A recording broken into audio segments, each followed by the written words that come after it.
किसी भी restriction endonuclease के लिए जो रेस्ट्रिक्शन साइट होते हैं वो 4 बेस पेयर, 6 बेस पेयर या तो एनसीईआरटी में इस क्राई वाले जीन को एकदम मार्क ही करना है आपको। ठीक है, ये बहुत ही इंपॉर्टेंट पॉइंट है। ऑलवर्म के अगेंस्ट रेसिस्टेंस बनाने के लिए कॉटन को क्राई 1 AC का यूज किया जाता है, तो इसका मैच जाएगा।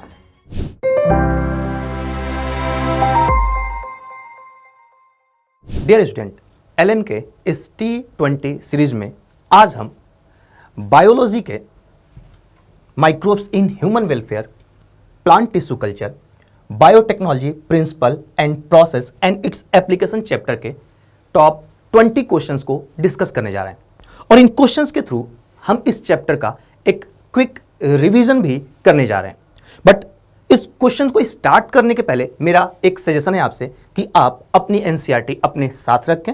जब भी कोई क्वेश्चन मैं डिस्कस कर लूं तो आप एनसीईआरटी में उस क्वेश्चन को मार्क करें, जो कि आपके एग्जाम पॉइंट ऑफ व्यू से बहुत ही इंपॉर्टेंट रहेगा और लास्ट में आपको वो हेल्प भी करेगा। तो आइए स्टार्ट करते हैं फर्स्ट क्वेश्चन से। तो पहला क्वेश्चन है हमारा, which of the following DNA sequence act as restriction site. जैसे ही कोई कीवर्ड आए क्वेश्चन में उसको मार्क करना होता है restriction site. For EcoR1 restriction enzyme, EcoR1 restriction enzyme के लिए रेस्ट्रिक्शन साइट कौन सा होगा, ये यहां पे पूछा जा रहा है। तो सबसे पहले हमको यह जानना है कि रेस्ट्रिक्शन साइट्स क्या होते हैं। तो एलन कोटा क्लासरूम में आपको यह अच्छे से एक्सप्लेन किया जाता है कि रेस्ट्रिक्शन साइट क्या है। किसी भी रेस्ट्रिक्शन एंडोन्यूक्लियस के लिए जो रेस्ट्रिक्शन साइट होते हैं वो 4 बेस पेयर, 6 बेस पेयर या 8 base pair long palindromic sequences होते हैं। हर एक रेस्ट्रिक्शन एंडोन्यूक्लियस के लिए रेस्ट्रिक्शन साइट जो होता है वो स्पेसिफिक होता है। ठीक है, ऐसा नहीं है कि कोई भी रेस्ट्रिक्शन साइट किसी भी रेस्ट्रिक्शन एंडोन्यूक्लियस के द्वारा कट किया जाएगा। तो यहां पे हमको EcoR1 रेस्ट्रिक्शन एंजाइम का रेस्ट्रिक्शन साइट बताना है। तो चलिए देखते हैं ऑप्शन। फर्स्ट ऑप्शन को अगर देखा जाए तो अभी मैंने कहा कि रेस्ट्रिक्शन साइट पैलिंड्रोमिक होते हैं। तो पहले यह देखते हैं कि पैलिंड्रोमिक सीक्वेंस क्या होते हैं। कोई भी सीक्वेंस अगर हम दोनों साइड से पढ़ रहे हैं और हमको सेम सेंस आ रहा है, सेम सीक्वेंस मिल रहा है, तो वो पैलिंड्रोमिक सीक्वेंस कहलाएगा। तो अगर मैं फर्स्ट ऑप्शन को देखूं, मैं 5 to 3 इसको रीड करता हूं तो ये आता है GAATTC, और मैं दूसरे साइड से 5 to 3 रीड कर रहा हूं तो सीक्वेंस है CTTAAG। क्या सेम सीक्वेंस हुआ? नहीं, यहां पे ये सेम सीक्वेंस नहीं हुआ। इसका मतलब ये पैलिंड्रोमिक सीक्वेंस नहीं है और पहला ही क्राइटेरिया था कि रेस्ट्रिक्शन साइट पैलिंड्रोमिक सीक्वेंस होते हैं, यानी ये ऑप्शन पहले ही कैंसिल हो गया। अब आते हैं सेकंड ऑप्शन पे। सेकंड ऑप्शन है GAATTC। 5 to 3 GAATTC हमने पढ़ा। इधर से भी हम देखें तो 5 to 3 GAATTC है, यानी ये एक पैलिंड्रोमिक सीक्वेंस है। दूसरा, हम अगर मैं थर्ड ऑप्शन की बात करें तो ये भी एक पैलिंड्रोमिक सीक्वेंस है। आपको दिख रहा है जैसे हमने पढ़ा वैसे हम इसको यहाँ पे 5 to 3 पढ़ें तो यहाँ पे 5 to 3 अगर हम पढ़ रहे हैं तो आ रहा है GGCC। इधर से भी 5 to 3 पढ़ रहे हैं तो आ रहा है GGCC। तो जैसे ये एक पैलिंड्रोमिक सीक्वेंस था, ये भी एक पैलिंड्रोमिक सीक्वेंस है। ठीक है, फोर्थ ऑप्शन को देखा जाए, ये भी आपको दिख रहा है कि एक पैलिंड्रोमिक सीक्वेंस है। तो ये तीनों पैलिंड्रोमिक सीक्वेंस हैं। लेकिन क्वेश्चन है कि EcoR1 का रेस्ट्रिक्शन साइट कौन सा है। तो यह क्वेश्चन आपको मिलेगा एनसीईआरटी के पेज नंबर 166 पे, और वहां पे एनसीईआरटी ने EcoR1 के रेस्ट्रिक्शन साइट को दिखा रखा है। और एनसीईआरटी ने एक ही एंजाइम के रेस्ट्रिक्शन सीक्वेंस को रिप्रेजेंट किया है, और वो सीक्वेंस आपको याद रखना है एग्जाम के लिए, वो बहुत ही ज्यादा इंपॉर्टेंट है, और वो सीक्वेंस है GAATTC। तो EcoR1 रेस्ट्रिक्शन एंजाइम का जो रेस्ट्रिक्शन साइट होगा वो GAATTC होगा। ये सीक्वेंस आपको याद रखना है आपके नीट एग्जाम के लिए। तो इस तरीके से इस फर्स्ट क्वेश्चन का जो करेक्ट आंसर जाएगा वो जाएगा ऑप्शन सेकंड। तो यहां पे ऑप्शन सेकंड इसका करेक्ट आंसर जा रहा है। तो अब हम चलते हैं अगले क्वेश्चन की तरफ, क्वेश्चन नंबर 2। तो सेकंड क्वेश्चन को देखा जाए, डायग्राम कुछ जाना पहचाना आपको नजर आ रहा होगा।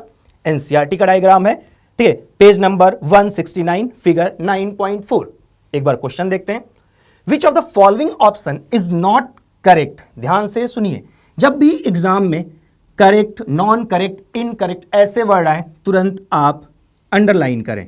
ठीक है, पूछा जा रहा है not correct, according to above figure, इस एबव फिगर के रिगार्डिंग हमको बात करना है कि यहां पे इन चारों ऑप्शन में से कौन सा करेक्ट नहीं है। ठीक है, अब आपको पता है कि ये डायग्राम जो है ये PBR 322 एक क्लोनिंग वेक्टर का डायग्राम है। ठीक है, और बहुत ही इंपॉर्टेंट डायग्राम है हमारे नीट एग्जामिनेशन के लिए। इसलिए अब हमको इस डायग्राम के रिकॉर्डिंग इन ऑप्शंस को देखना है। तो चलिए पहला ऑप्शन देखते हैं। पहला ऑप्शन कहा गया Hind third Eco R1 Bam H1 restriction site. इस डायग्राम में ये जो इको R1, ये जो हिंड थर्ड, यहां पे ये जो बैम H1 ये दिखाया जा रहा है, कहा गया कि ये रेस्ट्रिक्शन साइट्स हैं। सही बात है, करेक्ट है कि ये रेस्ट्रिक्शन साइट हैं। जैसे अभी हमने इको R1 की बात की। इको R1 का रिकॉग्निशन सीक्वेंस होता है GAA TTC। तो अगर मैं, ठीक है, इको R1 रेस्ट्रिक्शन एंडोन्यूक्लियस यहां पे डालता हूं तो वो आके यहां पे GAA TTC सीक्वेंस जो होगा उसको रिकॉग्नाइज करेगा और इसको कट करेगा। इस तरीके से ये जो साइट है ये इको R1 का रेस्ट्रिक्शन साइट है। तो ऑप्शन फर्स्ट करेक्ट है इस डायग्राम के अकॉर्डिंग। अब आते हैं ऑप्शन सेकंड। ऑप्शन सेकंड कह रहा है AMPR एंड TETR, इसको क्या कहते हैं? यह है एम्पिसिलिन, R का मतलब रेसिस्टेंस, और टेट्रासाइक्लिन, उस पे R अगर लिखा है रेसिस्टेंस, इसको कहा गया एंटीबायोटिक्स। अब ध्यान से सुनिए बेटा, ठीक है, आपको कोटा LN क्लासरूम में यह क्लियरली बताया गया है कि AMP और R ऐसे लिखा गया है जैसे यहां पे दिया गया, और TETR ऐसे लिखा गया है, तो इसका मतलब ये एम्पिसिलिन रेसिस्टेंस जीन है, ये टेट्रासाइक्लिन रेसिस्टेंस जीन है। इसका मतलब यह हुआ कि अगर मैं एम्पिसिलिन एंटीबायोटिक्स यूज करता हूं और ये जीन बैक्टीरिया के अंदर है, तो ये जीन बैक्टीरिया को एम्पिसिलिन से रेसिस्टेंस प्रोवाइड करेगा, ये जीन बैक्टीरिया को टेट्रासाइक्लिन से रेसिस्टेंस प्रोवाइड करेगा। तो ये रेसिस्टेंस जीन है, ना कि एंटीबायोटिक्स है। यहां पे कहा गया कि ये एंटीबायोटिक्स है। इस तरीके से इस डायग्राम के अकॉर्डिंग ये सेकेंड ऑप्शन गलत हो जाता है। थर्ड कहा गया रोप, देख रहे हो यहां पे रोप सीक्वेंस रिप्रेजेंट किया गया। Rop code for the protein involve in replication of the plasmid, कि रोप एक प्रोटीन कोड करता है जो इस प्लाज्मिड के रेप्लिकेशन में इन्वॉल्व होता है। जब आप एनसीईआरटी में फिगर 9.4 देखते हो तो उसके नीचे ही एक बॉक्स बना के दिया गया है और वहां पे ये पॉइंट एनसीईआरटी ने एक्सप्लेन कर रखा है। तो अकॉर्डिंग टू एनसीईआरटी ये ऑप्शन भी सही है। ठीक है, अब हम थर्ड ऑप्शन, फोर्थ ऑप्शन की बात करें। फोर्थ ऑप्शन है ओराई। ओराई को कहा गया ओरिजिन ऑफ रेप्लिकेशन। अगर मैं ओरिजिन ऑफ रेप्लिकेशन ओराई की बात करूं, ये क्या हो गया? Origin of replication. तो ये ओराई ओरिजिन ऑफ रेप्लिकेशन को रिप्रेजेंट करता है और ये ऑप्शन भी सही है। ठीक है, जब भी डीएनए पॉलीमरेज आएगा आके यहां बाइंड होगा और इस प्लाज्मिड का रेप्लिकेशन यहीं से स्टार्ट होगा, इसलिए हम इसको ओरिजिन ऑफ रेप्लिकेशन कहते हैं। तो अगर मैं अभी तक देखूं कि कौन कौन से ऑप्शन करेक्ट हैं according to that diagram, that figure, तो फर्स्ट करेक्ट है, थर्ड करेक्ट है, फोर्थ करेक्ट है। क्वेश्चन में पूछा गया नॉट करेक्ट और वो सेकंड है, तो इसका सही आंसर क्या जाएगा? सेकंड। ये हिंदी में क्वेश्चन है, हिंदी वाले बच्चों के लिए, तो आप देख सकते हो यहां पे भी ऑप्शन सेकंड जाएगा इसका, तो आंसर हो गया सेकंड। चलिए अब नेक्स्ट क्वेश्चन की तरफ बढ़ते हैं। नेक्स्ट क्वेश्चन ध्यान से पढ़ना बेटा, बहुत ही इंपॉर्टेंट क्वेश्चन है। विच of the following is not, फिर से मैं अंडरलाइन कर रहा हूं, is not a basic step in genetically modifying an organism. अगर मैं किसी भी ऑर्गेनिज्म को जेनेटिकली मॉडिफाई कर रहा हूं तो उसमें इनमें से कौन सा ऑप्शन या कौन सा स्टेप बेसिक स्टेप नहीं है। तो पहले समझते हैं बेसिक स्टेप क्या है। बेसिक स्टेप वो होते हैं जिनको हम इग्नोर नहीं कर सकते हैं, जिनको हम अवॉइड नहीं कर सकते हैं। जब भी हम वो प्रोसेस करेंगे, हर बार वो प्रोसेस होगा, वो स्टेप उस प्रोसेस में आएगा, उसको हम बेसिक स्टेप कहते हैं। तो आइए पढ़ते हैं। यहां पे फर्स्ट ऑप्शन है identification of DNA with desirable gene. फिर से एनसीईआरटी के पेज नंबर 165 पे, ठीक है, बेसिक स्टेप्स दिए गए हैं, 3 बेसिक स्टेप दिए गए हैं। उनमें से एक बेसिक स्टेप यह दिया गया कि identification of DNA with desirable gene. तो सबसे पहले हम डीएनए को आइडेंटिफाई करते हैं जिसके पास में डिजायरेबल जीन है, जिस जीन का प्रोडक्ट हमको चाहिए या जिस जीन की कॉपी हमको चाहिए वो हमारे लिए डिजायरेबल जीन होता है, उसको आइडेंटिफाई करना, और ये बेसिक स्टेप है। तो ये ऑप्शन यहां पे सही है, ये बेसिक स्टेप है। अगली बात करते हैं, introduction of the identified DNA into host cell. बेटा अब आपको क्लासरूम में ये पढ़ाया गया है कि जो भी हमने डिजायर्ड डीएनए यहां पे आइडेंटिफाई किया उसको हम अपने होस्ट सेल में इंट्रोड्यूस करते हैं, भेजते हैं। तो ये भी एक बेसिक स्टेप हो गया। थर्ड ऑप्शन कह रहा है amplification of desired DNA by the use of PCR. अब ध्यान से सुनना बेटा, एक्चुअल में पीसीआर का यूज इस प्रोसेस में किया जाता है, लेकिन हर बार किया जाए ऐसा जरूरी नहीं है। अगर हमारे पास में डिजायर्ड डीएनए का अमाउंट कम है और उसके अमाउंट को एम्प्लीफाई करना है तो हम पीसीआर का यूज करेंगे। अगर मेरे पास में एनफ डिजायर्ड डीएनए है तो मुझे पीसीआर का यूज करने की जरूरत नहीं है। याद आया आपको, एलएन कोटा क्लासरूम में ये बातें बताई गई हैं, तो आपको याद आना चाहिए कि ये बेसिक स्टेप नहीं है। हां यहां पे यूज होता है बट बेसिक स्टेप नहीं है, हम इसको अवॉइड कर सकते हैं अगर हमारे पास में एनफ डिजायरेबल जीन है, तो ये बेसिक स्टेप नहीं है। अगला है maintenance of introduced DNA in the host and transfer of DNA to its progeny. यानी हमने जिस होस्ट सेल में उस डीएनए को इंट्रोड्यूस किया है, भेजा है, वहां उसको मेंटेन करना और transfer of the DNA into its progeny, और जब वो मल्टीप्लाई करे तो अगली जनरेशन में वो डीएनए जाना चाहिए। ये भी बेसिक स्टेप है, तो ये भी बेसिक स्टेप है। अब क्वेश्चन में पूछा क्या, is not a basic step, तो बेसिक स्टेप कौन सा नहीं है, थर्ड। तो इसका आंसर क्या हो जाएगा, थर्ड। तो इस क्वेश्चन को एक बार हिंदी में देखते हैं। तो यहां पे भी हमारा जो थर्ड ऑप्शन है ये बेसिक स्टेप नहीं है, तो आंसर हो जाएगा हमारा करेक्ट आंसर थर्ड। चलिए अब हम बात करते हैं एक बार अगले क्वेश्चन की। तो फोर्थ क्वेश्चन, और ये है असर्शन और रीजन बेस्ड क्वेश्चन। ठीक है, आपके एग्जाम में अक्सर एक या दो असर्शन या रीजन बेस्ड क्वेश्चन मिलते हैं। तो सबसे पहले तो हम सीखते हैं कि असर्शन और रीजन बेस्ड क्वेश्चन सॉल्व कैसे करने हैं। ध्यान सुनना बेटा, सबसे पहले आप असर्शन और रीजन दोनों स्टेटमेंट को पढ़ो और देखो कि क्या दोनों स्टेटमेंट करेक्ट हैं कि नहीं है। पहले तो ये हमको देखना है। अगर दोनों स्टेटमेंट करेक्ट हैं, फिर असर्शन को पढ़ने के बाद बिकॉज लगाओ और फिर रीजन को पढ़ो और देखो कि क्या असर्शन को रीजन एक्सप्लेन कर पा रहा है या नहीं कर पा रहा है।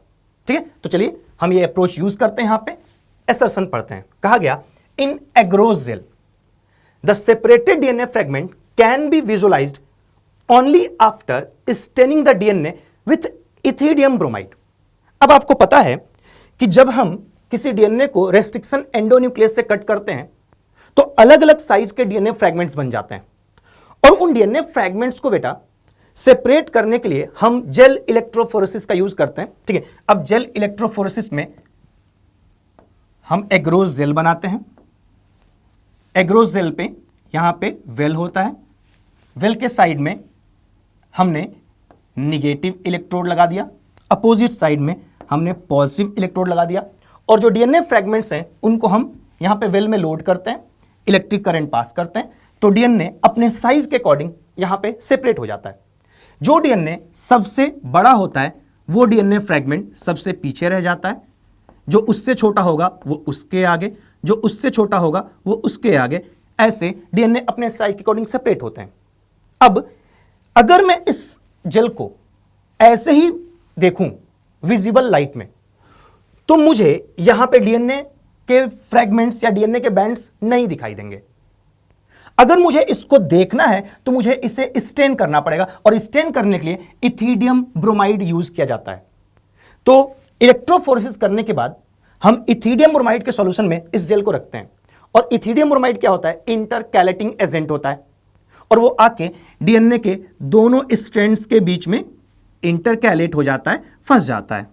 ठीक है, और फिर हम जब यूवी लाइट में इसको देखते हैं तब जाके ये बैंड हम देख सकते हैं, डीएनए को विजुलाइज कर सकते हैं। तो इसके अकॉर्डिंग असर्शन जो है हमारा करेक्ट है कि इथिडियम ब्रोमाइड से स्टेन करने के बाद ही हम विजुलाइज कर सकते हैं, वैसा नहीं कर सकते हैं।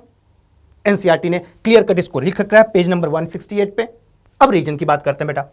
You can see bright blue colour, ध्यान से देखना बेटा, bright blue coloured bands of DNA in ethidium bromide stained gel expose to UV light. कहा गया इसके बाद जब मैं यूवी लाइट से इसको एक्सपोज करूंगा तो ये जो बैंड्स हैं ये ब्राइट ब्लू कलर के दिखाई देंगे। आ जाओ एनसीईआरटी पे बेटा 168, वहां पे एनसीईआरटी ने क्लियर कट लिखा है कि ब्राइट ऑरेंज कलर, ना कि ब्लू कलर। इस तरीके से हम रीजन वाले स्टेटमेंट की बात करें तो रीजन का स्टेटमेंट रॉन्ग हो गया और असर्शन वाला स्टेटमेंट सही है। तो दूसरा रूल लगाने की हमको जरूरत ही नहीं है, बिकॉज लगाने की जरूरत ही नहीं है। तो आइए अब ऑप्शन को पढ़ते हैं। कहा गया first option both A and R correct but R is not the correct explanation. कह रहा दोनों सही है, ठीक है, ये तो नहीं हो सकता।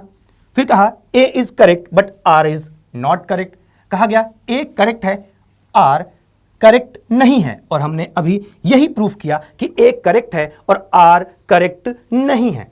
तो अगर मैं इसका सही आंसर डिस्कस करूं तो हो जाएगा ऑप्शन सेकंड। एक बार इस क्वेश्चन को हिंदी में भी देखते हैं। ये क्वेश्चन हिंदी में रहा और आंसर इसका क्या हो जाएगा, सेकंड। ठीक है, तो आइए अब हम अगले क्वेश्चन की तरफ बढ़ते हैं। हमारा जो अगला क्वेश्चन है, ठीक है, कहा गया given below are two statement वाले क्वेश्चंस। ऐसे क्वेश्चंस भी आपको नीट में देखने को मिल जाते हैं बेटा। ठीक है, तो चलो सॉल्व करते हैं, देखते हैं क्या क्या स्टेटमेंट्स है, कौन सा स्टेटमेंट सही है, कौन सा स्टेटमेंट गलत है, यही हमको देखना होता है। आओ, स्टेटमेंट फर्स्ट कह रहा है in a method known as micro injection recombinant DNA is directly injected, ध्यान से देखना बेटा, only in to plant cell. कुछ याद आया? NCERT page number 171। ठीक है, क्या कहा गया कि हम केवल प्लांट सेल में माइक्रो इंजेक्शन से, ठीक है, रिकॉम्बिनेंट डीएनए को भेज सकते हैं। एनसीईआरटी पेज नंबर 171 पे जब आप आओगे और देखोगे तो एनसीईआरटी ने कहा कि माइक्रो इंजेक्शन का यूज मेनली एनिमल सेल के लिए किया जाता है, जबकि यहां पे कहा गया केवल प्लांट सेल। तो स्टेटमेंट फर्स्ट क्या हो गया, इनकरेक्ट हो गया, मेनली एनिमल सेल के लिए, ठीक है, और इसने कहा प्लांट सेल, तो इनकरेक्ट हो गया। स्टेटमेंट सेकंड की बात करते हैं। कहा गया the stirrer of stir tank bioreactor facilitate even mixing and oxygen availability throughout the bioreactor. ठीक है, याद करो एनसीईआरटी के पेज नंबर 174 पे बायोरिएक्टर के बारे में बताया गया। अब देखते हैं एक बार यहां पे, अगर मैं स्टायर्ड टैंक बायोरिएक्टर की बात करूं तो बायोरिएक्टर, अगर हम ऐसे एक बायोरिएक्टर लेते हैं और इस बायोरिएक्टर में मैंने अगर कल्चर मीडिया रखा और इस कल्चर मीडिया में मैंने अपना रिकॉम्बिनेंट बैक्टीरिया डाल दिया और मैंने इस कल्चर मीडिया को ऐसे ही छोड़ दिया, तो क्या होगा कि मान लो मैंने यहां पे बैक्टीरिया का इनोकुलम डाला तो यहां पे बैक्टीरिया ग्रो कर रही है, जबकि बाकी जगह पे बैक्टीरिया का ग्रोथ नहीं हो रहा है। तो अब मुझे क्या करना होगा, इसको प्रॉपरली मिक्स करना होगा ताकि बैक्टीरिया का ग्रोथ चारों तरफ इक्वल हो, हर जगह का न्यूट्रिएंट बैक्टीरिया इक्वली यूटिलाइज करे। और दूसरा एरोबिक बैक्टीरिया है, इसको ऑक्सीजन चाहिए, अगर हम इसको मिक्स नहीं करेंगे तो ऑक्सीजन अवेलेबिलिटी भी यहां पे कम हो जाएगी। इसलिए यहां पे आपने जब डायग्राम देखा होगा तो ऐसे स्टायरर लगा होता है, ठीक है, और ये स्टायरर क्या करता है, इस मीडिया को प्रॉपरली मिक्स करता रहता है, जिसके वजह से स्टेटमेंट सेकेंड अब फिर से पढ़ते हैं। कहा गया facilitates even mixing, properly mix होता रहता है, and oxygen availability throughout the bioreactor, और पूरे बायोरिएक्टर में ऑक्सीजन की अवेलेबिलिटी को मेंटेन रखता है। तो सेकेंड स्टेटमेंट बेटा जल्दी से बताओ सही है कि नहीं है? तो सेकेंड स्टेटमेंट सही है। ठीक है, अब पढ़ते हैं। पहला ऑप्शन कहा गया both statement 1 and statement 2 are incorrect, नहीं ऐसा तो नहीं है। Second statement first is correct but statement second is incorrect, कह रहा है कि फर्स्ट करेक्ट है, नहीं भैया, ठीक है, फर्स्ट करेक्ट नहीं है। थर्ड देखते हैं, statement first is incorrect but statement second is correct, statement first is incorrect और सेकेंड इज करेक्ट, सही ऑप्शन क्या जा रहा है, ऑप्शन थर्ड। ठीक है, तो यहां पे अब इस क्वेश्चन को एक बार हिंदी में भी देखते हैं, फिर इसका आंसर देखते हैं। ये क्वेश्चन हिंदी में रहा और इसका आंसर क्या हो जाएगा, आंसर थर्ड। कथन 1 गलत है लेकिन कथन 2 सही है। तो चलिए अब हम अगले क्वेश्चन की तरफ बढ़ते हैं। 6th question, match the column A from column B and select correct option. आपने एग्जाम में बहुत सारे मैच द कॉलम वाले क्वेश्चंस देखे होंगे प्रीवियस कुछ ईयर्स में। तो मैच द कॉलम वाले क्वेश्चंस में कई टॉपिक एक साथ कवर हो जाते हैं, इसलिए ये एग्जामिनर का एक फेवरेट एरिया होता है क्वेश्चन पूछने का। तो हमेशा याद रखना है इसको, इन पॉइंट्स को, ऐसे क्वेश्चन की प्रैक्टिस भी करनी है। चलिए बेटा देखते हैं कॉलम ए और कॉलम बी। कॉलम ए में ए ऑप्शन, ए में कहा गया पीबीआर 322। अब पीबीआर 322 अभी हमने डिस्कस भी किया था और एनसीईआरटी में आपने देखा ही है कि ये क्या है, एक क्लोनिंग वेक्टर है। क्या है बेटा? Cloning vector. तो ए का मैच किससे हो जाएगा? ए का मैच होगा 4th से। ठीक है। दूसरा है जेल इलेक्ट्रोफोरेसिस। जेल इलेक्ट्रोफोरेसिस पता है, separation of DNA fragment. DNA fragment को सेपरेट करने के लिए जेल इलेक्ट्रोफोरेसिस का यूज किया जाता है। ठीक है। तो बी का मैच होगा कॉलम बी के फर्स्ट से। मेरिस्टेम कल्चर, मेरिस्टेम कल्चर, और यहां पे ऑप्शंस को देखें तो ये और ये ऑप्शन मैच हो गए, 2 बचते हैं। इसमें आ गया वायरस फ्री प्लांट। अब आपको पता है प्लांट टिश्यू कल्चर में आपने पढ़ा कि अगर किसी प्लांट पे वायरस का इंफेक्शन हो जाए और उससे मुझे वायरस फ्री प्लांट बनाना है, तो जो सबसे बेस्ट एक्सप्लांट होगा वो मेरिस्टेम होगा। तो हम मेरिस्टेम कल्चर का यूज करते हैं। अगर हम एक्सप्लांट को मेरिस्टेम लेते हैं तो उस कल्चर को मेरिस्टेम कल्चर कहा जाएगा। और अगर मेरिस्टेम कल्चर कर रहे हैं तो उससे जो प्लांट बनेगा उसमें वायरस के नहीं होने की प्रोबेबिलिटी सबसे ज्यादा होगी। तो अगर कभी भी वायरस इंफेक्टेड प्लांट से वायरस फ्री प्लांट बनाना है, ठीक है, तो हम करेंगे मेरिस्टेम कल्चर। तो सी मैच होगा सेकेंड से। अब बचा एक GEAC। इंपॉर्टेंट पॉइंट बेटा याद रखना, एनसीईआरटी मार्क करना, जेनेटिकली इंजीनियर्ड अप्रूवल कमिटी, जिसका मैच होगा 3rd से। वैलिडिटी ऑफ जीएम रिसर्च, जितना भी जीएम रिसर्च हो रहा है वो वैलिड है नहीं है, वो सब कुछ कौन डिसाइड करेगा? GEAC। एनसीईआरटी में मार्क करना GEAC को, इंपॉर्टेंट क्वेश्चन है। ठीक है, GEAC validity of GM research. तो आइए ऑप्शन देखते हैं। तो यहां पे फर्स्ट का फोर्थ, फर्स्ट का फोर्थ, फर्स्ट का फोर्थ, ठीक है, बी का फर्स्ट, ए का फोर्थ और बी का फर्स्ट। अब बी का फर्स्ट देखते हैं तो ए का फोर्थ, ए का फोर्थ हो गया। बी का फर्स्ट, बी का फर्स्ट, बी का फर्स्ट, बी का फर्स्ट, 2 ऑप्शन अभी तक जा रहा है। ठीक है। अब आते हैं सी का सेकेंड, सी का सेकेंड, सी का थर्ड हो गया बेटा, ये गलत हो गया। तो सी का सेकेंड और डी थर्ड से मैच कर रहा है, डी थर्ड से मैच कर रहा है। इस तरीके से जो करेक्ट मैच है वो ऑप्शन फर्स्ट रिप्रेजेंट कर रहा है। एक बार इस क्वेश्चन को हिंदी में भी देखते हैं और अब इसका हम करेक्ट आंसर देखते हैं। आंसर फर्स्ट ऑप्शन, तो यहां पे फर्स्ट ऑप्शन जाएगा। ठीक है, क्लियर है? तो चलिए अगले क्वेश्चन की तरफ बढ़ते हैं। अगला क्वेश्चन है question number 7। Which of the following gene protein used for control corn borer. फिर से एक इंपॉर्टेंट क्वेश्चन बेटा, पेज नंबर 180।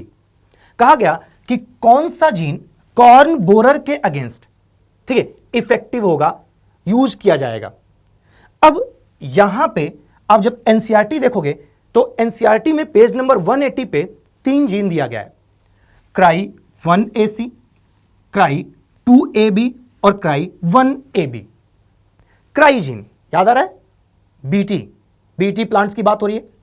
अब ये जो क्राई जीन होते हैं ये कई टाइप के होते हैं और हर जीन हर इंसेक्ट्स के अगेंस्ट इफेक्टिव नहीं होता है।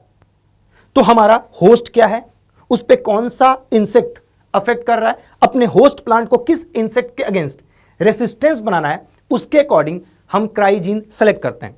तो अगर एनसीईआरटी देखोगे तो वहां पे कॉर्न बोरर को कंट्रोल करने के लिए अगर मुझे बीटी प्लांट बनाना है तो वहां पे जो हम जीन यूज करेंगे वो होगा क्राई 1AB, क्राई 1AB।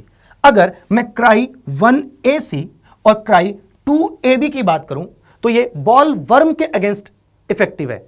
तो एनसीईआरटी में इस क्राई वाले जीन को एकदम मार्क ही करना है आपको। ठीक है, ये बहुत ही इंपॉर्टेंट पॉइंट है, यहां से अक्सर क्वेश्चन पूछा जाता है। तो इस तरीके से इसका जो करेक्ट आंसर हो जाएगा वो हो जाएगा ऑप्शन 3rd, ठीक है, क्राई 1AB।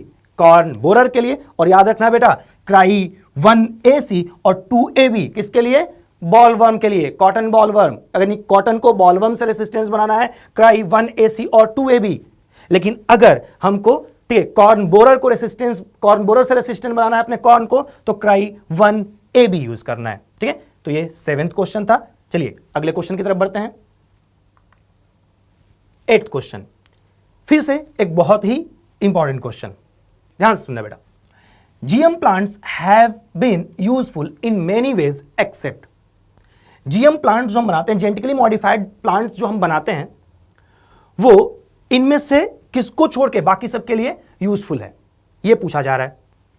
तो एनसीईआरटी पेज नंबर 179 पे यह क्वेश्चन दिया गया है और वहीं से आपको इस क्वेश्चन को सॉल्व करना है। तो ये पॉइंट याद करना है। देखो बेटा, पहला, made crop more tolerant to abiotic stress, यानी एबायोटिक स्ट्रेस के अगेंस्ट रेसिस्टेंस प्लांट बनाना। और जीएम प्लांट्स बनाने के पीछे हमारा एम ये हो सकता है, हम जीएम प्लांट्स बना के ये एम अचीव करते हैं, तो ये सही है। अगला, reduce reliance on chemical pesticide. Chemical pesticides पे अपनी निर्भरता को कम करना। ठीक है, इसका मतलब हम पेस्ट रेसिस्टेंस प्लांट बना रहे हैं। अगर हम अपने प्लांट को पेस्ट से रेसिस्टेंस कर दें तो हमको कोई केमिकल अपने प्लांट्स पे यूज करने की जरूरत नहीं है, तो हम केमिकल्स पे अपनी निर्भरता को कम कर सकते हैं। सही है कि नहीं है? ठीक है, तो ये भी हम एम अचीव करते हैं यहां से। अगला है enhance nutritional value of food.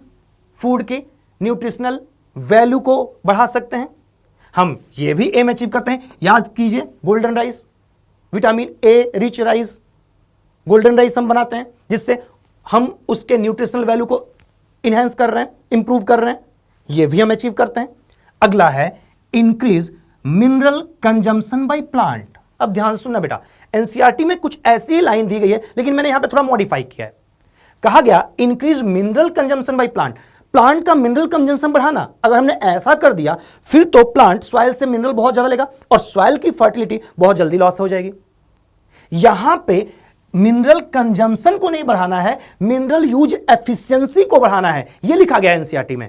तो ऑप्शन को देखो थोड़ा मॉडिफाई किया गया है ताकि प्लांट सॉइल से कम मिनरल ले, जो मिनरल ले उसको एफिशिएंटली यूज करे। बेटा यह आपको बताया गया होगा, याद आ रहा है कि नहीं याद आ रहा है? सही है, चलो। तो यहां पे अगर हम मिनरल यूज एफिशिएंसी बढ़ाते हैं तो सॉइल की फर्टिलिटी लंबे टाइम तक बनी रहेगी, लेकिन अगर हम मिनरल कंजम्पशन को बढ़ा देंगे तो सॉइल की फर्टिलिटी जल्दी खत्म हो जाएगी। तो ये हमारा एम नहीं होता है। और पूछा गया एक्सेप्ट, किसको छोड़ के बाकी एम हम अचीव करते हैं, तो इन तीनों को हम अचीव करते हैं, ये हम नहीं चाहते हैं, इसके लिए हम जीएम प्लांट्स नहीं बनाते हैं। तो आंसर 4 जाएगा। एक बार हिंदी में इस क्वेश्चन को देखते हैं, ठीक है, और फिर हम आंसर देखते हैं। आंसर होगा 4th। आइए अब नेक्स्ट क्वेश्चन की तरफ बढ़ते हैं। अगला question, Bacillus thuringiensis produce proteins that kill. Bacillus thuringiensis एक प्रोटीन बनाता है जो किल करता है। किसको किल करता है देखते हैं। तो पहला कहा गया टोबैको बर्डवर्म, दूसरा कहा गया मेलॉइडी गाइनी इनकॉग्निसिया, तीसरा कहा गया मॉस्क्यूटो, और फोर्थ ऑप्शन है बोथ 1 और 3।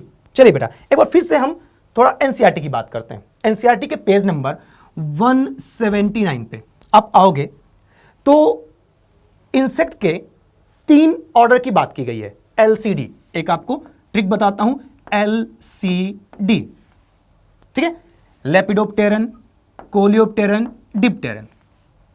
और ये जो बैसिलस थ्रोन्जेंसिस जो प्रोटीन प्रोड्यूस कर रहा है, वो प्रोटीन इन्हीं तीनों ग्रुप के ऑर्डर के इंसेक्ट्स के ऊपर इफेक्टिव होता है, ठीक है, बाकी किसी को किल नहीं करेगा। तो लेपिडोप्टेरन में आता है बर्डवर्म, आर्मीवर्म, यानी टोबैको बर्डवर्म, सही है। कोलियोप्टेरन में आता है बीटल्स, ऑप्शन में बीटल्स नहीं दिया गया, बट आपसे क्वेश्चन पूछा सकता है, याद रखना है। और डिप्टेरन में आता है फ्लाइज, मॉस्क्यूटो, मॉस्क्यूटो दिया गया है, इन दोनों के ऊपर इफेक्टिव होगा। लेकिन मेलोइडी गाइनी इनकॉग्निशिया के ऊपर ये इफेक्टिव नहीं होता है। तो ये जो मेथड है हम इसके कंट्रोल के लिए यूज नहीं करते हैं। याद करो, मेलोइडी गाइनी इनकॉग्निशिया को कंट्रोल करने के लिए हमने RNAi टेक्नोलॉजी का यूज किया था, एनसीईआरटी में दिया गया है। वो भी एक इंपॉर्टेंट पॉइंट है, उसको भी याद रखना है बेटा। तो यहां पे अगर मैं करेक्ट ऑप्शन की बात करूं तो करेक्ट ऑप्शन होगा 1 and 3 बोथ। तो फोर्थ ऑप्शन 1 and 3 बोथ, तो इसका सही आंसर होगा 1 and 3 बोथ। ठीक है, दैट इज फोर्थ ऑप्शन। चलिए अगले क्वेश्चन की तरफ बढ़ते हैं। अगला question, method of producing thousands of plant through tissue culture is called. ठीक है, एनसीईआरटी में सीधे एक डेफिनेशन दिया गया है, एक लाइन है, सिंपली उस लाइन को याद रखना है। ये एक डेफिनेशन भी मान सकते हो आप कि method of producing thousands of plant through tissue culture is called. Option देखते हैं। पहला ऑप्शन है सोमैटिक हाइब्रिडाइजेशन, दूसरा है माइक्रो प्रोपोगेशन, तीसरा है टोटीपोटेंसी और चौथा है जेनेटिक इंजीनियरिंग। चलो मैं इन सभी ऑप्शन को एक बार एक्सप्लेन करता हूं। पहले सोमैटिक हाइब्रिडाइजेशन की बात करते हैं। सोमैटिक हाइब्रिडाइजेशन किसे कहेंगे? अगर दो प्लांट्स हमारे पास हैं जिनका हम हाइब्रिड प्लांट बनाना चाहते हैं लेकिन उनमें सेक्सुअल रिप्रोडक्शन पॉसिबल नहीं है, तो हम वहां पे उनमें हाइब्रिडाइजेशन नहीं करा सकते हैं। उनको भी अगर मुझे हाइब्रिड बनाना है तो मैं सोमैटिक हाइब्रिडाइजेशन टेक्निक यूज करूंगा। इसमें हम क्या करते हैं, दोनों प्लांट के प्लांट सेल लेते हैं, उनका प्रोटोप्लास्ट क्रिएट करते हैं, सेल वॉल को हटा देते हैं और सेल वॉल को हटा के प्रोटोप्लास्ट बना लेंगे और फिर दोनों को फ्यूज करेंगे। इस तरीके से प्लांट सेल बनेगा और ये जो हाइब्रिड प्लांट सेल होगा ये सोमैटिक हाइब्रिड कहलाएगा। और इससे फिर हम एक प्लांट बनाएंगे जिसमें उन दोनों प्लांट्स के कैरेक्टर कंबाइंड हो सकते हैं, जैसे पोटैटो और टोमेटो को कंबाइन करके पोमैटो बनाया गया। ठीक है, और ये टेक्निक सोमैटिक हाइब्रिडाइजेशन कहलाती है। डेफिनेशन में ये फैट फिट नहीं बैठ रहा है, यानी इस क्वेश्चन के लिए ये सही नहीं है। ठीक है, टोटीपोटेंसी। ठीक है, टोटीपोटेंसी की बात करते हैं। एक सिंगल प्लांट सेल की वो एबिलिटी जिससे वो कंप्लीट प्लांट बना सकता है, इसी को टोटीपोटेंसी कहते हैं।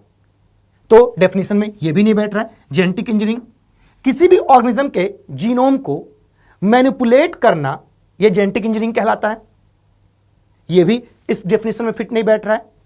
तो एक बचा माइक्रो प्रोपोगेशन, और ये जो लाइन है ये माइक्रो प्रोपोगेशन को डिफाइन करती है कि producing thousands of plant through tissue culture is called micro propagation.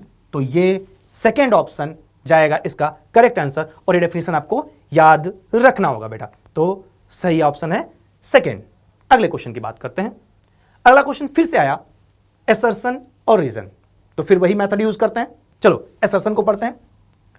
With reference to human being, underline करो बेटा, with reference to human beings, antibiotics are pro life and not against. Antibiotics जो है वो pro life है, against the life नहीं है। Actual में antibiotic word का मतलब होता है एंटी, ध्यान सुनना, एंटी का मतलब हो गया अगेंस्ट और बायोटिक का मतलब हो गया लाइफ, लाइफ के अगेंस्ट। लेकिन यहां पे कहा गया कि ह्यूमन के रिफरेंस में ये एंटीबायोटिक नहीं है, लाइफ के अगेंस्ट नहीं है, ये प्रो लाइफ है, लाइफ को बचाने वाला है। तो क्या ये स्टेटमेंट सही है? पहले तो ये देखते हैं। तो चलो एनसीईआरटी पेज नंबर 152 पे आ जाओ और देखो कि वहां ये लाइन लिखी गई है कि ये ह्यूमन के रेफरेंस में एंटीबायोटिक नहीं है, ये प्रो लाइफ है, एंटी लाइफ नहीं है। तो एसर्शन सही है। रीजन की बात करते हैं। Antibiotics are produced by some microbes and kill और retard the growth of other disease causing microbes, not human being. कहा गया कि कुछ डिजीज कॉजिंग माइक्रोब्स को किल करने के लिए एक पर्टिकुलर माइक्रोब्स कुछ केमिकल सिक्रीट करते हैं। तो कहा गया यहां पे कि कुछ माइक्रोब्स होंगे जो कुछ केमिकल सिक्रीट करेंगे और ये केमिकल इनके चारों तरफ कुछ डिजीज कॉजिंग माइक्रोब्स को ग्रो करने नहीं देंगे। तो ये जो केमिकल है ये केमिकल ही एंटीबायोटिक है और ये केमिकल उन माइक्रोब्स के ग्रोथ को रोक रहा है, उनको किल कर रहा है। तो एक्चुअल में ये केमिकल उन माइक्रोब्स के अगेंस्ट है, ना कि ह्यूमन के अगेंस्ट है।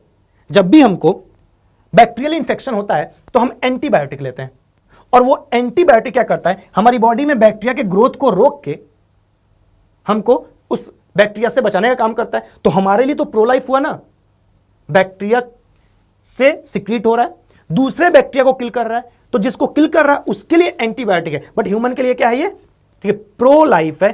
तो ये जो स्टेटमेंट है पहले तो सही है, और अगर मैं बिकॉज लगा के पढ़ूं तो स्टेटमेंट इसको सही एक्सप्लेन भी कर रहा है, तो स्टेटमेंट सही है और एक्सप्लेनेशन भी सही है। तो अब ऑप्शन पढ़ते हैं। कहा गया first, both A and R correct, दोनों करेक्ट है, सही बात है, but R is not correct explanation of A, ये गलत हो गया, एक्सप्लेनेशन तो है। Second option, A is correct but R is not correct, ये भी गलत हो गया। A is not correct, R is correct, ये भी गलत हो गया। Fourth option, both A and R correct and R is the correct explanation of ए, तो सही आंसर क्या जाएगा? 4, इसका फोर्थ ऑप्शन सही होगा। इसी क्वेश्चन को एक बार हिंदी में देखते हैं और फिर इसका करेक्ट आंसर हो जाएगा आंसर 4। चलिए बेटा, तो नेक्स्ट क्वेश्चन की तरफ बढ़ते हैं। नेक्स्ट क्वेश्चन की बात की जाए तो फिर से स्टेटमेंट वाला क्वेश्चन आ गया, ठीक है। और स्टेटमेंट क्या कहा गया? गिवन बिलो आर 2 स्टेटमेंट्स, ठीक है। पहला statement, the Roquefort seeds are ripened by growing a specific bacteria on them, कि रॉकीफोर्ड चीज जो होता है वो एक स्पेसिफिक बैक्टीरिया के ग्रो होने की वजह से इसकी राइपनिंग होती है, ठीक है। आ जाओ फिर से एनसीईआरटी पेज नंबर 151, ठीक है। और वहां पे आपको ये लाइन मिलेगी और वहां पे ये लिखा गया कि रॉक्यूफाइड चीज जो होती है इसकी राइपनिंग एक स्पेसिफिक बैक्टीरिया से ना होके फंजाई से होती है। फंजाई इसके राइपनिंग के लिए रिस्पॉन्सिबल है, पेनिसिलियम रॉकीफोर्टी, जो कि एक फंजाई है ना कि बैक्टीरिया है। हालांकि एनसीईआरटी में नाम नहीं लिखा गया उस फंजाई का, ठीक है। आपको तो बस फंजाई याद रखना है कि यहाँ फंजाई है, बट वो फंजाई पेनिसिलियम रॉकीफोर्टी होता है, ठीक है। उसके थ्रू इसकी राइपनिंग होती है। तो ये स्टेटमेंट क्या हो गया? रॉन्ग हो गया। स्टेटमेंट सेकंड की बात करते हैं। Lactic acid bacteria improve nutritional quality of curd by increasing vitamin B12। तो लैक्टिक एसिड बैक्टीरिया जो कर्ड का फॉर्मेशन कराती है, वो कर्ड में विटामिन B12 को इंक्रीज करती है, उसके न्यूट्रिशनल क्वालिटी को इंप्रूव करती है।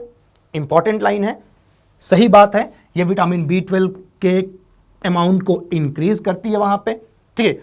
और इसके इसीलिए कर्ड जब हम खाते हैं तो लैक्टिक एसिड बैक्टीरिया और भी क्या करती है? डिजीज कॉजिंग ऑर्गेनिज्म को हमारे स्टमक में ग्रो करने से रोकती भी है। इस तरीके से ये स्टेटमेंट सही है। और अब अगर मैं ऑप्शन की बात करूं तो हमने कहा बोथ 1 and 2 आर इनकरेक्ट, गलत हो गया। Statement 1 is correct but statement 2 is incorrect, ये भी गलत हो गया। Statement 1 is incorrect but 2 is correct, 1 is incorrect और 2 इज करेक्ट, ऑप्शन थर्ड, ठीक है। तो अब क्वेश्चन एक बार हिंदी के स्टूडेंट्स क्वेश्चन को ध्यान से देखें और फिर आंसर टिक करें। ऑप्शन थर्ड, कथन 1 गलत है लेकिन कथन 2 सही है। चलिए अब नेक्स्ट क्वेश्चन की तरफ बढ़ते हैं। Match the following column and select correct option, ठीक है। फॉलोइंग कॉलम को मैच करो और करेक्ट ऑप्शन को सेलेक्ट करो। Column 1, column 2। अब देखिए यहां पे कॉलम 1 में फर्स्ट देखते हैं ए, स्विस चीज। कहां से क्वेश्चन है? माइक्रोब्स इन ह्यूमन वेलफेयर वाले चैप्टर से क्वेश्चन है बेटा, ठीक है। आ जाओ देखते हैं। स्विस चीज, स्विस चीज कौन बनाता है? प्रोपियोनिबैक्टीरियम सामानी। डायरेक्ट इंफॉर्मेशन है, याद रखना है आपको, एनसीईआरटी में इंपॉर्टेंट पॉइंट है। तो ए मैच कर रहा है किससे? 4th से। फिर आया citric acid, citric acid B, इसका मैच किससे होगा? तो सिट्रिक एसिड कौन प्रोड्यूस करता है? याद रखना है, एस्परजिलस नाइगर। तो ये हो गया और ये हो गया एस्परजिलस नाइगर, तो इसका सेकेंड हो जाएगा। सी, स्टैटिन, स्टैटिन कौन प्रोड्यूस करता है? मोनास्कस परपिरियोसस, ठीक है। तो सी का थर्ड। अब आते हैं स्ट्रेप्टोकाइनेज, स्ट्रेप्टोकाइनेज कौन प्रोड्यूस करता है? स्ट्रेप्टोकॉकस, ठीक है। तो डी का फर्स्ट। अब करेक्ट ऑप्शन देखना है, लेकिन उसके पहले एक बार मेरी बात को ध्यान सुनना बेटा। आपके एनसीईआरटी में बायो एक्टिव एजेंट करके एक हेडिंग दिया गया है। स्पेशली हम बात करें, ये तीनों वहां पे आपको देखने को मिलेंगे, सिट्रिक एसिड, स्टैटिन और स्ट्रेप्टोकाइनेज, ठीक है। तो वहां पे आपको ये तीनों देखने को मिलेंगे। अब ये बायो एक्टिव एजेंट वाला जो सेक्शन है वो नीट के लिए बहुत ज्यादा इंपॉर्टेंट है। तो उसमें जितने भी, मैंने तो ये 3 ऑप्शन यहां पे रखे हैं, बट इसके अलावा उस पैराग्राफ में जितने भी ऑप्शन दिए गए हैं, जितने भी इंफॉर्मेशन है, वो सारी इंफॉर्मेशन आपको याद रखनी है एग्जाम के लिए, वो बहुत ही इंपॉर्टेंट है। तो चलिए अब ऑप्शन आपने सेलेक्ट कर लिया होगा, देखते हैं। ए फोर्थ, कहीं और है, ए फोर्थ, ए फोर्थ, ए फोर्थ, ठीक है।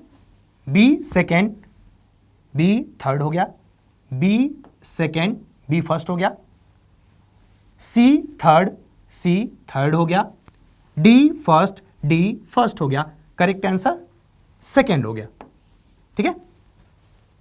तो क्वेश्चन को हिंदी में देखते हैं और इसका करेक्ट आंसर है सेकेंड। अब अगले क्वेश्चन की तरफ बढ़ते हैं।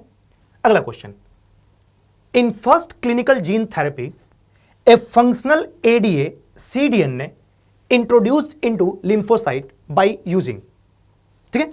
कहा गया कि जो पहला जीन थेरेपी किया गया उसमें जो फंक्शनल एडीए का जो कॉम्प्लीमेंट्री डीएनए इंट्रोड्यूस किया गया था लिम्फोसाइट में, वो किस वेक्टर का यूज करके किया गया था, ये क्वेश्चन पूछा गया, ठीक है।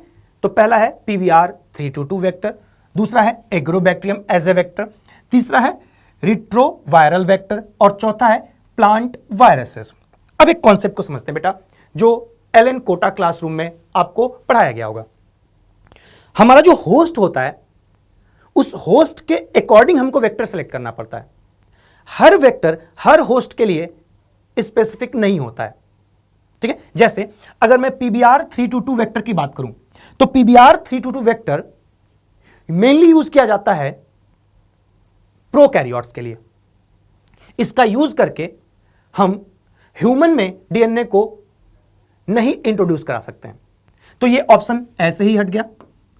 ऐसे ही एग्रोबैक्टीरियम का भी यूज हम ह्यूमन के लिए नहीं कर रहे हैं, मेनली प्लांट सेल के लिए हम एग्रोबैक्टीरियम का यूज करते हैं, ये ऑप्शन भी हट गया। प्लांट वायरसेस, प्लांट को इन्फेक्ट कराना है तो हम प्लांट वायरस का यूज करते हैं, ये भी हट गया। अब रिट्रोवायरस, क्योंकि एनिमल्स में इंफेक्शन कॉज करता है, इसलिए रिट्रोवायरस को मॉडिफाई करके हम एज ए वेक्टर यूज कर सकते हैं। और यहां पे भी वही किया गया कि लिम्फोसाइट्स में, ठीक है, cDNA एडीए का cDNA भेजने के लिए हमने रिट्रोवायरस को एज ए वेक्टर लिया, डिसार्म रिट्रोवायरस लिया था। और इस तरीके से इस क्वेश्चन का सही आंसर जाता है ऑप्शन थर्ड। तो यहां पे अगर मैं सही आंसर की बात करूं तो होगा आंसर ऑप्शन थर्ड। अगले क्वेश्चन की बात करते हैं। अगला क्वेश्चन फिर से है मैच द कॉलम का, ठीक है। Match the following column and select correct option. Correct option को सिलेक्ट करना है। चलिए देखते हैं। पहला ए कह रहा है लेडी बर्ड। अब देखिए, ये बायो कंट्रोल एजेंट, आप जब माइक्रोब्स इन ह्यूमन वेलफेयर पढ़ोगे तो वहां पे बायो कंट्रोल एजेंट वाला जो पार्ट होगा वहां पे आपको ये देखने को मिलेगा, ठीक है। तो लेडी बर्ड किससे प्रोटेक्शन प्रोवाइड करता है हमारे क्रॉप्स को? तो आप जब एनसीईआरटी पढ़ोगे तो वहां पे आपको मिलेगा कि ये एफिड्स के अगेंस्ट इफेक्टिव होता है। तो लेडी बर्ड का यूज होगा एफिड्स के अगेंस्ट, इसका मैच सेकंड के साथ होगा। ड्रैगन फ्लाई मॉस्क्यूटो के अगेंस्ट इफेक्टिव होता है, तो ये फर्स्ट से मैच करेगा। ये सारे इंफॉर्मेशन आपको याद रखने होंगे, बहुत ही इंपॉर्टेंट इंफॉर्मेशन है आपके नीट के लिए, ठीक है। इसके बाद अगर मैं बैक्यूलो वायरस की बात करूं तो बैक्यूलो वायरस, ठीक है, इंसेक्ट एंड अदर ऑर्थोपोड्स इनके अगेंस्ट इफेक्टिव होता है। और एक और इंपॉर्टेंट पॉइंट है बैक्यूलो वायरस से रिलेटेड, वो ये है कि ये जो बैक्यूलो वायरस होता है वो स्पीसीज स्पेसिफिक होता है, सब पे इफेक्ट नहीं देता है। ये कुछ स्पेसिफिक स्पीसीज को ही किल करता है, उनके ग्रोथ को रोकता है, इसलिए हम इसको नैरो स्पेक्ट्रम भी कहते हैं। ये narrow spectrum bio control agent की तरह काम करता है। ये क्वेश्चन भी कई बार पूछा जाता है। आप जब एनसीईआरटी पढ़ोगे तो ये पॉइंट भी आपको वहां पे मिलेगा, तो आपको जाके वहां पे जहां पे बैक्यूलो वायरस है उस पॉइंट को भी मार्क करना है और याद रखना है अपने नीट एग्जाम के लिए, ठीक है। अगला माइकोराइजा फास्फोरस के एब्जॉर्प्शन को बढ़ाने का काम करता है, ठीक है। तो ये बायो फर्टिलाइजर जो होते हैं उस वाले सेक्शन में आपको देखने को मिलेगा, ठीक है। तो ये थर्ड से मैच करेगा। अब देखते हैं करेक्ट मैच कौन सा है। ए का सेकंड कहीं और है, एक मैच किया हमने। और नीट में आपको ऐसे बहुत सारे पिछले प्रीवियस ईयर में क्वेश्चन देखने को मिलेंगे जहां एक मैच हुआ और आपका आंसर निकल गया। बट हम एक बार बाकी भी मैच करते हैं। बी का फर्स्ट, सी का फोर्थ, सी का फोर्थ, डी का थर्ड, डी का थर्ड। तो करेक्ट ऑप्शन क्या निकला? Option third. तो क्वेश्चन को एक बार हिंदी में देखते हैं और फिर करेक्ट आंसर देखते हैं, ऑप्शन थर्ड। तो अगले क्वेश्चन की तरफ बढ़ते हैं। नेक्स्ट क्वेश्चन है, विच of the following is incorrectly match. ठीक है, फिर से अंडरलाइन करेंगे, इनकरेक्टली मैच। पहला कहा गया रोजी काउ और इसका मैच दिखाया गया है अल्फा 1 एंटीट्रिप्सिन से।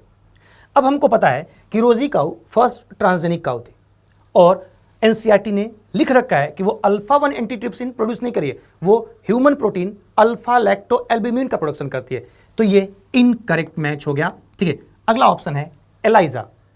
ELISA technique antigen antibody interaction के ऊपर बेस्ड होती है, सही ऑप्शन है। ठीक है, PCR used to detect of HIV in suspected patient, ये भी ऑप्शन सही है। पीसीआर का यूज किया जाता है, ठीक है, सस्पेक्टेड पेशेंट में एचआईवी वायरस को डिटेक्ट करने के लिए। इली लिली जेनेटिकली इंजीनियर्ड इंसुलिन, ठीक है, इली कंपनी ने ही पहली बार जेनेटिकली इंजीनियर्ड इंसुलिन का फॉर्मेशन किया था, ये भी करेक्ट मैच है। इस क्वेश्चन का जो करेक्ट आंसर है वो है ऑप्शन फर्स्ट, क्योंकि ये पूछा गया इनकरेक्टली मैच कौन सा है, तो ऑप्शन फर्स्ट हमारा आंसर जाएगा। अगले क्वेश्चन की बात करते हैं, विच of the following alcoholic drink produce without distillation. ठीक है, बहुत ही इंपॉर्टेंट सा क्वेश्चन है और बहुत ही इजी है, बट अक्सर यहां से क्वेश्चन आने के चांसेस बने रहते हैं। तो आप माइक्रोब्स इन ह्यूमन वेलफेयर में, ठीक है, जब एल्कोहलिक ब्रिवरेज वाले पार्ट में देखेंगे तो वहां पे दिया गया है। तो आपको याद होना चाहिए कि विस्की, ब्रांडी और रम, इनमें एल्कोहल कंटेंट 13% से ज्यादा होता है, यानी जिनमें भी एल्कोहल कंटेंट 13% से ज्यादा होगा उनको डिस्टिलेशन प्रोसेस के थ्रू बनाया गया। तो ये डिस्टिल्ड एल्कोहल होंगे। ठीक है, पूछा गया विदाउट डिस्टिलेशन, तो विदाउट डिस्टिलेशन से अगर हम ऑप्शन की बात करें तो फोर्थ ऑप्शन करेक्ट हो जाएगा, वाइन। बियर और वाइन जो होता है वो विदाउट डिस्टिलेशन बनाया जाता है, तो आंसर जाएगा फोर्थ ऑप्शन। अगले क्वेश्चन की बात करते हैं, इन गोबर gas the maximum amount is that of. गोबर गैस में मैक्सिमम अमाउंट किसका होता है? तो गोबर गैस की बात करें तो गोबर गैस में हमको एनसीईआरटी ने 3 गैसेस की बात की गई। पहला कार्बन डाइऑक्साइड, दूसरा हाइड्रोजन और तीसरा मेथेन। ये तीनों गोबर गैस में पाए जाते हैं। लेकिन अगर मैं बात करूं इनमें से मेन गैस कौन सी है, तो वो मेन गैस होती है मेथेन गैस। कहा जाता है गोबर गैस जो है वो मिक्सचर ऑफ गैसेस हैं, तो तीनों पाई जा रही है, लेकिन सबसे ज्यादा अमाउंट मेथेन की होती है। ठीक है, प्रोपेन वहां देखने को नहीं मिल रहा है, एनसीईआरटी ने प्रोपेन के बारे में नहीं बताया है, तो हमारा करेक्ट आंसर जाएगा, क्योंकि हमने पूछा maximum amount, option third methane, तो आंसर थर्ड हो जाएगा। अगली बात करते हैं, अगला क्वेश्चन है match the column A from column B. A को कॉलम बी से मैच करना। अब कॉलम ए एलाइजा और इसको हम मैच करेंगे कॉलम बी के सी से, मॉलिक्यूलर डायग्नोसिस। एलाइजा एक मॉलिक्यूलर डायग्नोसिस टेक्निक है जो एंटीजन एंटीबॉडी इंटरेक्शन पे बेस्ड होती है, तो इसका मैच जाएगा सी से। आरएनए इंटरफेरेंस टेक्नोलॉजी, इसका यूज करके हमने निमेटोड रेसिस्टेंस प्लांट बनाया, निमेटोड रेसिस्टेंस टोबैको का फॉर्मेशन किया, तो सेकेंड मैच होगा ए से, क्राई 1AC। ठीक है, अभी हमने पिछले क्वेश्चन में डिस्कस किया था क्राइजीन के बारे में, तो क्राई 1AC का यूज किया जाएगा बॉल वर्म के अगेंस्ट। ठीक है, तो बॉल वर्म के अगेंस्ट रेसिस्टेंस बनाने के लिए कॉटन को क्राई 1AC का यूज किया जाता है, तो इसका मैच जाएगा, ठीक है, बी से। Fourth alpha 1 antitrypsin. Alpha 1 antitrypsin का यूज होता है एम्फीजीमा को ट्रीट करने में, तो ये मैच होगा, ठीक है, डी से। अब आते हैं ऑप्शन को देखते हैं। फर्स्ट सी से मैच कर रहा है, 2 ऑप्शन जा रहे हैं। सेकेंड, तो सेकेंड मैच कर रहा है ए से, सेकेंड ए से, यहां पे सेकेंड ए से मैच नहीं किया। फिर थर्ड बी से और फोर्थ डी से, तो करेक्ट आंसर यहां पे फर्स्ट जा रहा है। एक बार क्वेश्चन को हिंदी में देखते हैं और फिर देखते हैं आंसर फर्स्ट। अगले क्वेश्चन की तरफ बढ़ते हैं और लास्ट क्वेश्चन हमारा है, the first clinical gene therapy was given in 1990 for. तो पहला जो जीन थेरेपी हुआ वो किसके लिए हुआ? तो यहां पे ऑप्शन दिया गया है, cancer, cystic fibrosis, adenosine deaminase deficiency और रिमेटॉइड अर्थराइटिस। अब जाके पेज नंबर 182 पे आप देखोगे तो वहां पे ये इंफॉर्मेशन दी गई है कि जो पहली क्लिनिकल जीन थेरेपी की गई वो एडिनोसिन डीएमिनेज डेफिशिएंसी के लिए की गई। तो इस तरीके से इस क्वेश्चन का जो करेक्ट आंसर होगा वो होगा ऑप्शन थर्ड। तो हमारा आंसर हो जाएगा ऑप्शन थर्ड। तो इस तरीके से हमने जो 20 क्वेश्चन डिस्कस किए, इसके थ्रू हमने इस पूरे चैप्टर को क्विकली रिवाइज किया और आशा करते हैं कि ऐसे ही क्वेश्चन आपके नीट एग्जाम में आपको देखने के लिए मिले। Best of luck.